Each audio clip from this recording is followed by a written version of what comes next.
ladies and gentlemen, put your imaginary or your virtual hands together for the wonderful Teresa Steele-Schober. Thank you very much. Thank you, Sarah. I will share my slides just now. I just wanted to give a brief intro before sharing it. So thanks for the wonderful introduction. And yes, my talk now is all about mineral reserves and resources. And Sarah, you mentioned figuring out how much rock is in the ground. I think what SAMESG is trying to do is saying, well, there's a certain amount of rock in the ground, but how much should we be extracting to be responsible, which is a slightly different take on, you know, what geologically is present. So there's a number of geologists on the call, Sarah and Rose included, but just a brief background for those who perhaps don't know where these mineral reporting codes come from. And obviously each country who is a mining jurisdiction has a slightly different history in terms of how their codes came about. So in South Africa, it started in 1992 when a committee was formed by the Geological and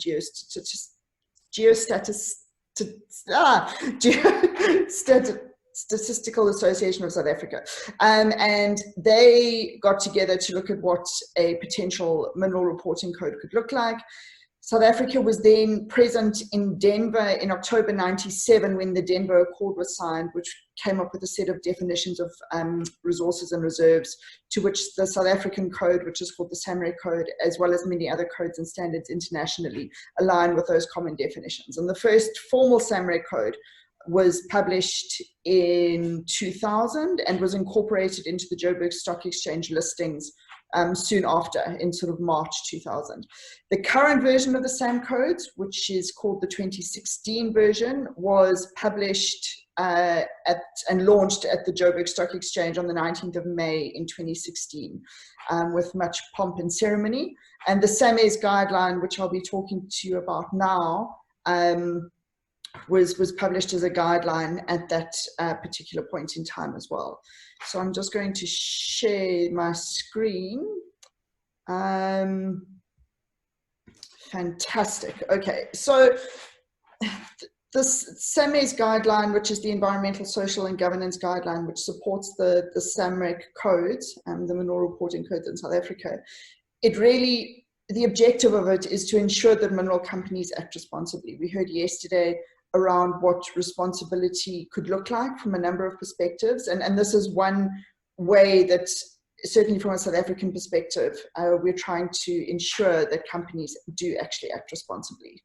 We've heard also from Sarah now that investors are increasingly concerned about ESG performance, but there's a lot of data lacking. A lot of information is not as readily available as investors would like it to be. So we've seen that for long-term investors, ESG issues are becoming a lot more important. More than half of the global asset owners are implementing or evaluating ESG considerations. Sustainability is viewed as a macro thematic trend across all different sectors, but the quality and usefulness of ESG data is limited, and many mine sites are not disclosing site-level data, which is of particular importance to stakeholders such as communities, governance, and investors. And it's really these last 2 points that the SAMESG guideline is responding to in terms of trying to make good quality data readily available for all stakeholders. I mentioned earlier that the SAM codes are incorporated into the Joburg Stock Exchange listing requirements in section 12. The SAMREC, which is the Reserve and Resources Code, and the SAMVAL, which is the Valuation Code, those were formally they're adopted by the JSE, and all public reports that are prepared by mineral companies, the Competent Persons Report, need to comply with SAMREC and SAMVAL, including supporting guidelines. So in addition to the SAMESG guideline, there's a diamond guideline and a coal guideline, which is now becoming a national standard in South Africa. So in effect, compliance with SAMESG is mandatory for mining companies and non-mineral companies who have significant mineral holdings. It's mandatory in terms of the Joburg Stock Exchange listing requirements. How was SAMESG put together? Well, we started the committee in 2014, and we considered a range of inputs in terms of formulating the guidelines. We looked at national legislation and a whole lot of technical inputs, which mining companies are already subjected to and have adopted either voluntarily or as a result of commitments through their funders. And then there's a whole lot of financial considerations, because what we're asking of mining companies is to take all this information, put it into your Excel spreadsheets, into your financial valuation models, and actually impact the reserve and resource declarations that mining companies are making as a result of the ESG considerations that come out of the SAMESG guideline. So what is the guideline? It talks to the environmental, social, and governance modifying factors which influence the reasonable prospects of eventual economic extraction. And again, this is a term that geologists will be very familiar with. SAMESG is aligned with the principles of the 2016 SAMREG codes and provides supplementary guidelines for competent persons to use when they are writing their competent persons reports. There's 9 components to SAMESG which focus on material, environmental, and social modifying factors. And just in case you're wondering what a modifying factor is, they are considerations which are used to convert mineral reserves to mineral resources to mineral reserves, which can include a range of considerations such as mining, infrastructure, economics, marketing, as well as the ESG factors. And as I've mentioned already, the SAMESG guideline provides the detail for competent persons to use when they are actually doing this conversion. And for some reason, my presentation is stuck. This is weird. It's not letting me advance. There we go. Right. So how does this mineral reserves and resources process all work? Basically, mining company does a whole lot of exploration work. They get a whole lot of information, and then they come up with, through analysis, a set of mineral resources. And depending on their level of confidence and the degree to which they understand the ore body, they classify the mineral resources as either inferred, indicated, or measured. They then convert those to more detailed and more certain reserves, and it's at this process where the modifying factors come into play, because the modifying, depending on the level of confidence in the modifying factors, you either determine probable or proved reserves. But those reserves, you actually may decide not to convert some resources to reserves if your level of confidence in the modifying factors is very low. So if there's a significant risk attached to these modifying factors, then the competent person may choose not to classify some resources as reserves. In determining or applying the modifying factors, the competent person is asked to make sure that this process talks to the economic viability of the future mine that may be developed. And what we as ESG practitioners know, and what investors are realizing more and more, is that ESG modifying factors can actually influence the economic viability of a mine. If you don't properly cost what it's going to, or if you don't properly include in your financial models what it's going to cost you to manage these considerations throughout the life cycle of the mine, then your mine is not economically viable. And so the SAMESG is saying to people, when you're doing assessments for mining projects, you need to look at this information from the earliest possible opportunity. So these nine sort of criteria that SAMESG has developed apply across all the different categories or phases of your mineral reserve or resource and reserve statements. But we ask that the user provides increasing level of detail as they are discussing, for example, resources and reserves. So if you're looking at things like environmental impacts or sensitive landscapes at an exploration phase, it's really going to be desktop analysis. But by the time you are declaring mineral reserves, you should really have done detailed impact assessments, understand what the impacts are likely to be, and be able to describe and cost those in a lot of detail into the financial model for the mine.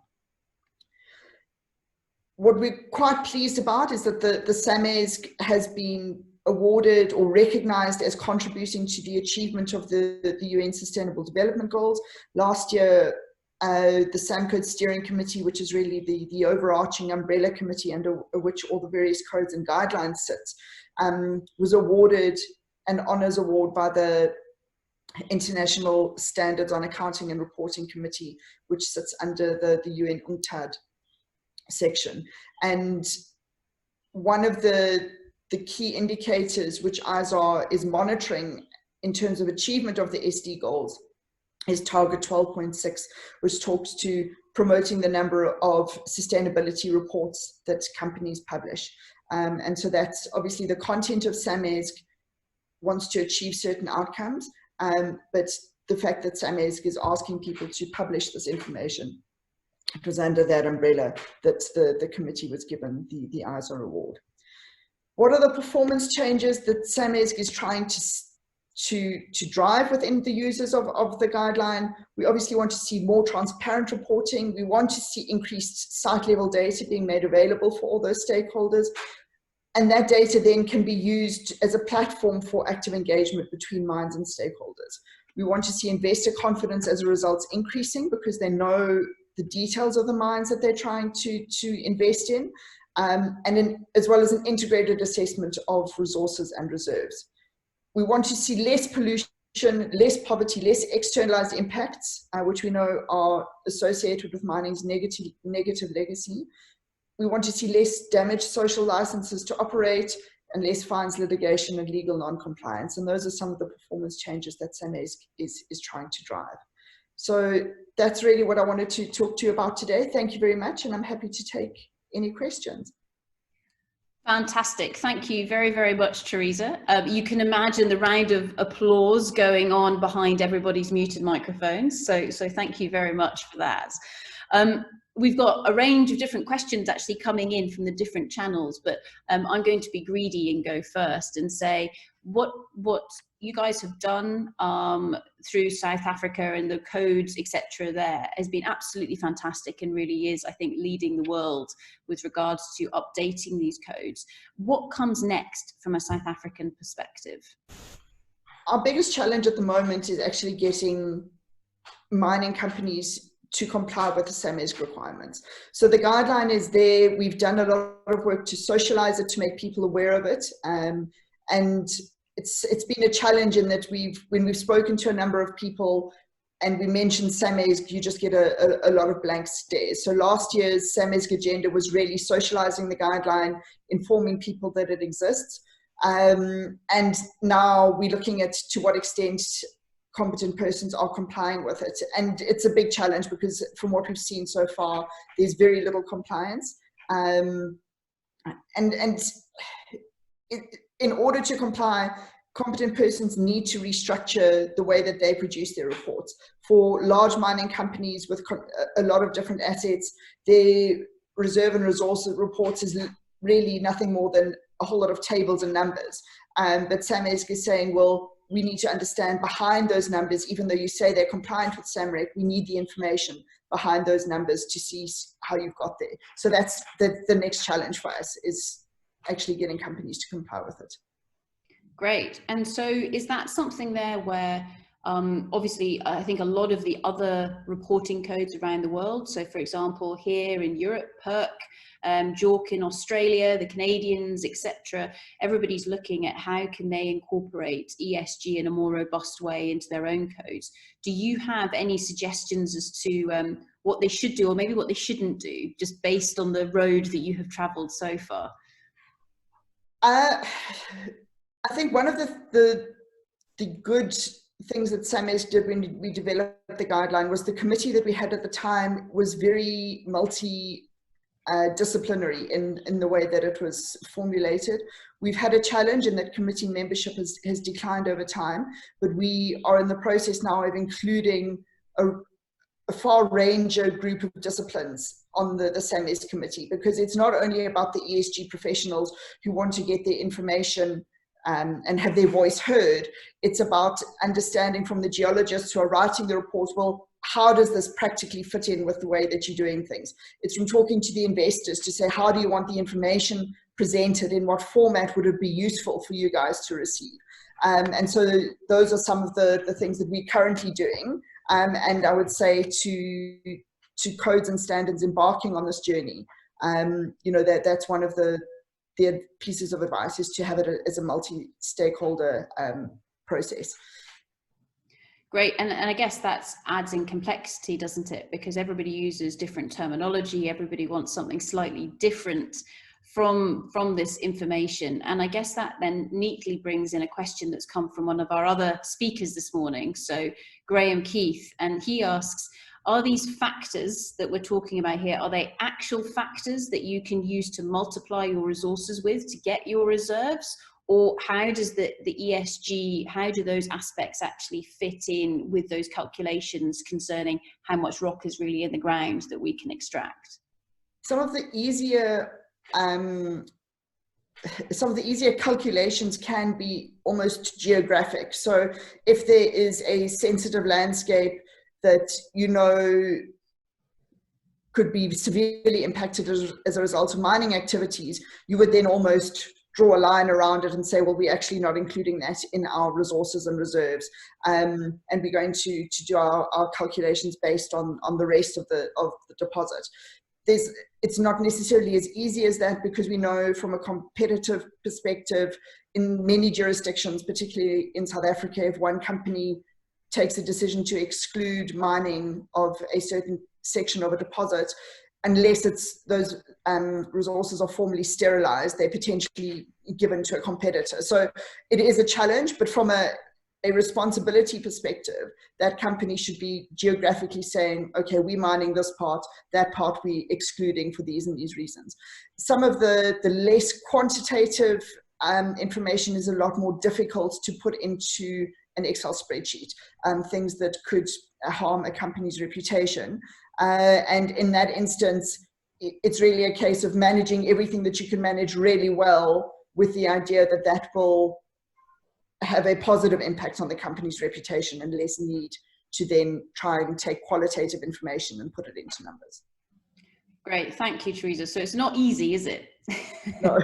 In terms of making this happen. So final question, and this question comes in from Ruth, who I know you know very well, and what she asks is, at what level of detail would you anticipate that the environment, social governance modifying factors would be considered at the early resource stage, given that resources cannot be declared without there being reasonable prospects for eventual economic recovery? Ruth always asks the easy questions, don't you, Ruth? So in the early phases, you really have to make informed assessments based largely on desktop information. And so it would be things that you can see geographically, things that the competent person needs to take a view on, for example, what they would mean by eventual economic extraction. And that comes, in order to determine what you mean by eventual, there needs to be a lot of discussion with technical specialists in the field who can give you an informed opinion, for example, whether you're likely to ever get government approval to mine certain areas. It's those conversations that need to be held at an earliest opportunity to try and inform the risks around the resources and reserves that you're busy assessing from a geological perspective. Brilliant. Thank you very much, Teresa. And you will see that there are more questions for you coming through on chat, so feel free to answer them directly. But with that, ladies and gentlemen, please put together your virtual hands and give Teresa a fantastic round of applause. So thank you very, very much.